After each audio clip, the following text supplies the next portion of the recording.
Hello everyone, welcome back to my YouTube channel learn with fun. आज हम करेंगे 10th class की history का first chapter the rise of nationalism in Europe का last part. आज हम इस चैप्टर को कंप्लीट करेंगे। जो हमारा फर्स्ट टॉपिक है वो है the making of Germany and Italy. इस टॉपिक में हम पढ़ेंगे कि जर्मनी और इटली कैसे यूनिफाइड हुई, यानी कि जर्मनी और इटली कैसे एक नेशन स्टेट बने। अभी तक हमने देखा था कि जो जर्मनी के मिडिल क्लास लोग थे वो अपना कॉन्स्टिट्यूशन लेकर प्रूशिया के राजा के पास जाते हैं, लेकिन जो प्रूशिया का राजा होता है वो उनके रिवोल्यूशन को सप्रेस कर देता है।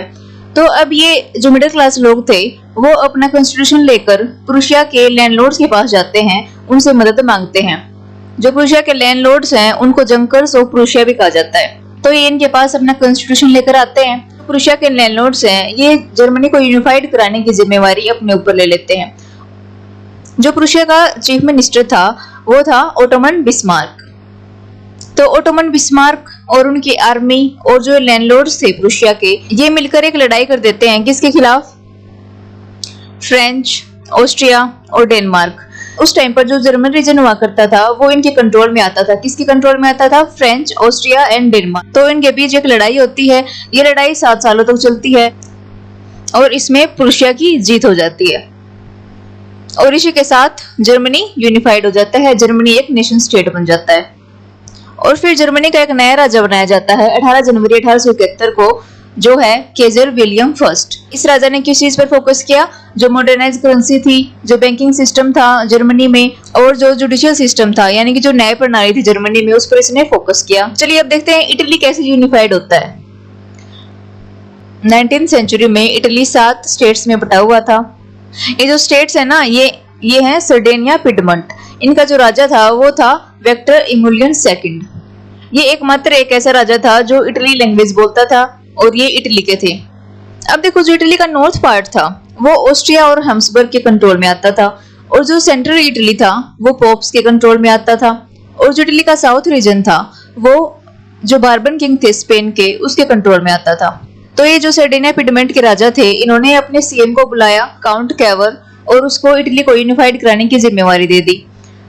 अब काउंट कैवर क्या करते हैं? फ्रेंच के साथ मिलकर जो इटली का नॉर्थ रीजन है पर ऑस्ट्रिया हैब्सबर्ग का कंट्रोल था उसको हरा देते हैं और इसको अपने कंट्रोल में ले लेते हैं। अभी इटली के साउथ पार्ट को छुड़ाने के लिए क्या करते हैं? गोसिपी गरिबाल्डी नाम के एक व्यक्ति थे, ये उनके साथ मिलकर और उनकी आर्मी के साथ मिलकर जो स्पेन के बार्बन किंग है उसको हरा देते हैं और जो साउथ वाला रीजन था उसको भी अपने कंट्रोल में कर लेते हैं। अब बस रहता है सेंट्रल रीजन, जो किसके कंट्रोल में था? पोप के। जो पोप है वो डर जाता है, ऑर्डर के मारे सरेंडर कर देता है और इस तरह से इटली यूनिफाइड हो जाता है और 1861 में विक्टर इमुलियन सेकंड को पूरे इटली का राजा बना दिया जाता है। अब देखते हैं the strange case of Britain. अब देखते हैं कि ब्रिटेन कैसे यूनिफाइड होता है।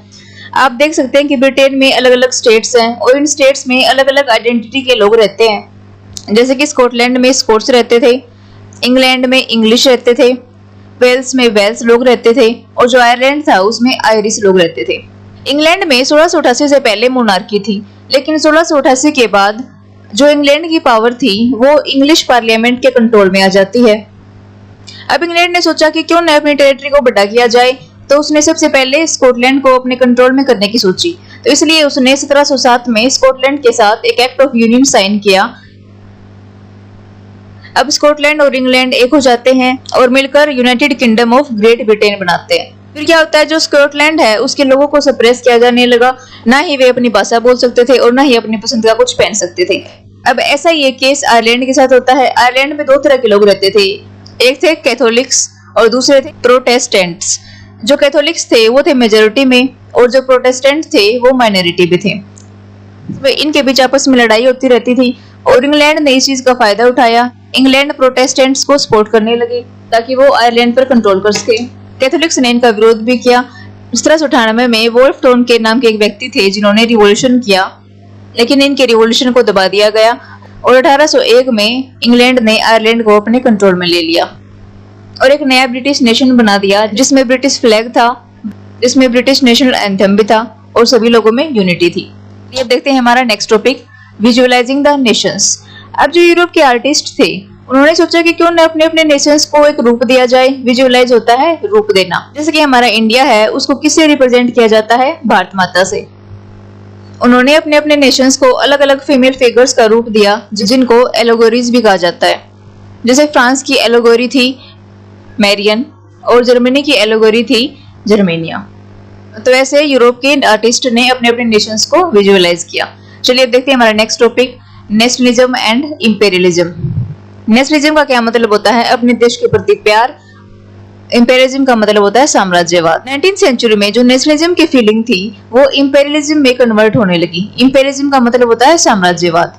बड़ा रीजन जो छोटे छोटे रीजन्स को कैप्चर करने लगे अपनी टेरिटरी को बढ़ाने के लिए, इसे क्या बोला गया है? इंपेरियलिज्म। अब ऐसी एक स्टोरी है बाल्कन रीजन्स के साथ, चलिए देखते हैं। जो बाल्कन रीजन था वो ओटोमन एम्पायर के कंट्रोल में आता था। बाल्कन रीजन के अंदर बहुत सारे स्टेट्स थे जैसे कि रोमानिया, बल्गेरिया, अल्बानिया, सर्बिया। तो जो ओटोमन एम्पायर था वो धीरे धीरे वीक होने लगा। तो ये जो अलग अलग कंट्रीज थी इन्होंने अपने आप को इंडिपेंडेंट घोषित कर दिया। इनकी अपनी अपनी कंट्रीज बनाने लगे और ये सारी कंट्रीज अपने आप को एक्सपेंड करने के लिए एक दूसरे से लड़ने लगे। और इन सबको देखकर जो बड़ी बड़ी कंट्रीज थी, Russia, Germany, England, Austria, Hungary, इनको भी लालच आ जाता है, अपनी टेरिटरी को एक्सपेंड करना चाहते हैं और वो भी इस युद्ध में शामिल हो जाते हैं। और इसी के कारण हमारा जो फर्स्ट वर्ल्ड वॉर है वो होता है। तो यहीं पर हमारा जो फर्स्ट चैप्टर है वो खत्म होता है। आपको अच्छे से समझ में आया होगा। अगर आपको वीडियो अच्छी लगी हो तो इस चैनल को लाइक, शेयर एंड सब्सक्राइब करें। Bye bye.